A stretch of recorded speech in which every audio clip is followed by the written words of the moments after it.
7. Mos e lër krenarin të flasë në vend të ndjenjave, se ajo nuk e di si të kërkoj falje. Plaku mori frymë thellë dhe tha me zë të butë, kam parë shumë dashuri që nisën me zjarr dhe përfunduan në heshtje. Jo nga mungesa e ndjenjes, por nga tepër krenari, më kujtohet një djalë i ri që donte një vajzë me gjithë shpirt. E donte aq shumë, sa që vetëm një vështrim i saj i ndreqte ditën. Por një ditë u grindën për diçka të vogël.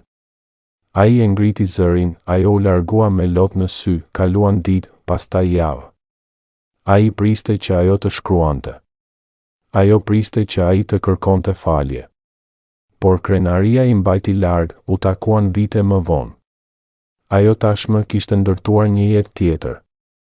Ai e pa, buzëqesh i hidhur dhe tha vetëm, të fala, më vonë mësova që dashuria nuk kërkon të kesh të drejtë, por guxim për të thënë më fal, e kuptoni bithe mi? Vazhdoi plaku duke ngritur syt, krenaria është si një mur që ndan dy zemra që duen, por nuk din si ta thyejnë heshtjen. Mos e lër atë të flasë në vend të ndjenjes. Sepse zemra e di si të dojë, por krenaria nuk di si të kërkoj falje.